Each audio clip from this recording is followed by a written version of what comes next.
On Christmas Eve, 1926, a man ran into a New York hospital screaming that Santa Claus was chasing him with a baseball bat. He died 40 minutes later. He was not crazy, he was poisoned, and the thing that killed him was poured into his drink on purpose by the United States government. It was Christmas Eve in New York City, 1926. The streets were covered in snow and lights, and at Bellevue Hospital, a man burst through the doors, shaking, out of breath, terrified, telling the nurses that Santa Claus was right behind him, that he had a baseball bat, that he was going to kill him. The nurses tried to calm him down. He was dead within the hour. By the time the clock struck midnight, the same hospital had taken in more than 60 patients with the exact same symptoms: screaming, hallucinating, choking, blind. 8 of them did not survive the night, and then the bodies just kept coming.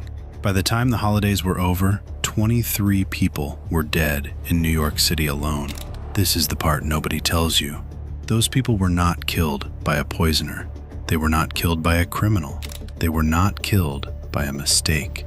They were killed by their own government, by a law, on purpose, and with full knowledge that it was going to happen. This is one of the darkest, most forgotten chapters in American history. And once you know the full story, you will never look at the phrase "land of the free" the same way again. To understand how this happened, you have to go back to 1920. America had just passed a law that banned alcohol. Not controlled it, not taxed it, banned it. They called it the Noble Experiment. And on paper, it sounded simple. No more bars, no more breweries, no more drinking. The problem was, Americans did not stop drinking. They just started doing it in secret. Speakeasies exploded across every major city. Bootleggers got rich overnight. Mobsters like Al Capone built empires out of liquor. And the federal government, for all its power, could not keep up. So they looked for another way. There was still one source of alcohol that was legal: industrial alcohol. The kind used in paint, in cleaning supplies, in ink, in fuel, in hair tonic. Factories made millions of gallons of it every year, and bootleggers were stealing it, filtering it, and selling it as whiskey on the black market. The government needed to stop that. And in 1926, they made a decision that should have been impossible in a civilized country. They ordered that industrial alcohol be poisoned. Not a small amount, not a warning label, poisoned. With chemicals the government knew for a fact would kill anyone who drank them. The formula was official. It was written down. It was mandated by the U.S. Treasury Department. To every 100 parts of industrial alcohol, they added 4 parts methanol, also known as wood alcohol, one of the most toxic substances a human body can absorb. 3 drinks of this can blind you permanently. 6 can kill you. Then they added 2 1/4 parts pyridine, a chemical that causes vomiting, seizures, and organ damage.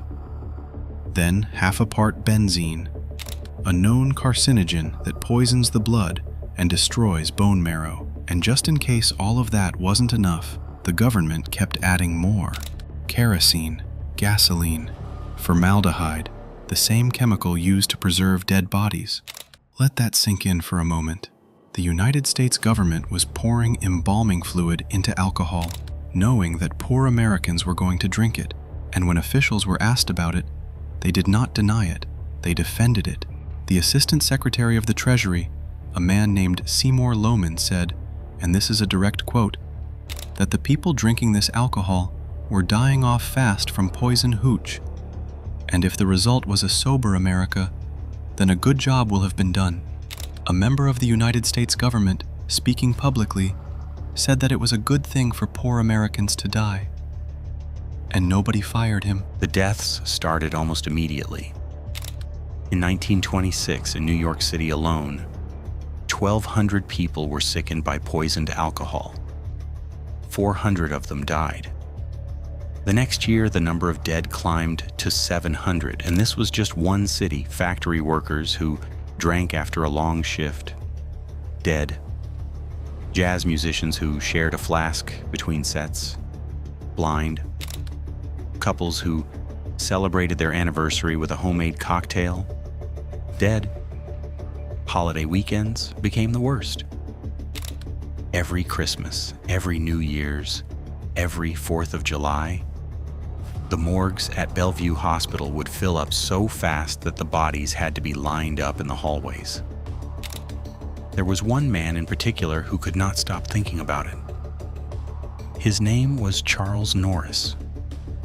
He was the chief medical examiner of New York City, the first person in that job who was actually qualified to be there.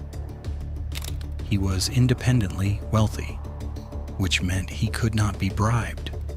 And when he started seeing the bodies pile up in his morgue, he did something the rest of the country would not. He started counting. He went to the newspapers. And on December 28th, 1926, he published a statement that should have ended the poisoning program overnight. He said, and I quote, "The government knows it is not stopping drinking by putting poison in alcohol. It knows what the bootleggers are doing with it, and yet it continues its poisoning process, heedless of the fact that people determined to drink are daily absorbing that poison. The United States government must be charged with the moral responsibility for the deaths that poisoned liquor causes." He accused his own country of murder, and his own country did not stop. This is the part of the story that makes people stop scrolling. Because once the deaths became undeniable, once the newspapers ran headlines like, "Government to double alcohol poison content," the natural question was, why didn't they stop? And the answer is worse than you think. They didn't stop because the people dying were seen as disposable. The victims were mostly poor, mostly immigrants, mostly working-class Americans in cities the government considered a lost cause. A New Jersey senator named Edward Edwards stood up in Congress and called the policy legalized murder. Another senator, James Reed of Missouri, said only someone with the instincts of a wild beast would want to kill or blind a man just for taking a drink. It didn't matter. The Chicago Tribune wrote in 1927 that normally no American government would engage in such business. It is only in the curious fanaticism of Prohibition that any means, however barbarous, are considered justified. Even the newspapers knew it was barbaric. The government did it anyway. For 7 years, from 1926 until Prohibition finally ended in 1933, the United States kept poisoning its own people. Not secretly, not accidentally, openly, with headlines, with congressional debates, with public statements. And by the time it was over, the estimated death toll had reached 10,000 Americans. 10,000. More people than died in the entire Korean War's first battle. More people than died in 9/11 3 times over. Killed by their own government, in their own country, with chemicals their own tax dollars helped buy. Here is the strangest part of this whole story. The poisoning program quietly ended with it. No investigation, no prosecution, no reckoning. Nobody was punished. Nobody apologized. Nobody even said the word sorry. The officials who ran the program kept their jobs. The chemists who designed the formulas kept working. The politicians who voted for it went back to business as if nothing had happened. And then, almost unbelievably, the country just forgot. This story, 10,000 dead Americans killed on purpose by their own government, disappeared from textbooks. It disappeared from classrooms. It disappeared from the cultural memory of the country where it happened. Today, if you ask 100 Americans whether their government has ever deliberately killed thousands of its own citizens, Most of them will say no. Most of them will be offended you even asked, because they were never told. And maybe that is the most unsettling part of this whole story. Not that it happened, but that a country can poison 10,000 of its own people and then rewrite history so cleanly that within a single generation, it becomes the thing nobody talks about. A man named Charles Norris spent the rest of his life trying to make sure this was remembered. He called it what it actually was.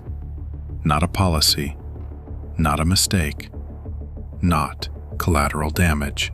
He called it, in his own words, America's national experiment in extermination. He died in 1935, 2 years after Prohibition ended, and almost everything he fought to expose, every death, every body, every warning he screamed into newspaper after newspaper, slipped out of American memory within a generation. 10,000 people killed by their own government in a country that still calls itself the land of the free. And the scariest part is not that it happened 100 years ago. The scariest part is how easily it was forgotten. Because if a country can poison 10,000 of its own citizens and then quietly move on, it makes you wonder what else has been forgotten and what is happening right now in front of us that 100 years from now, nobody will remember either. Trace. Real stories that feel unreal. Subscribe.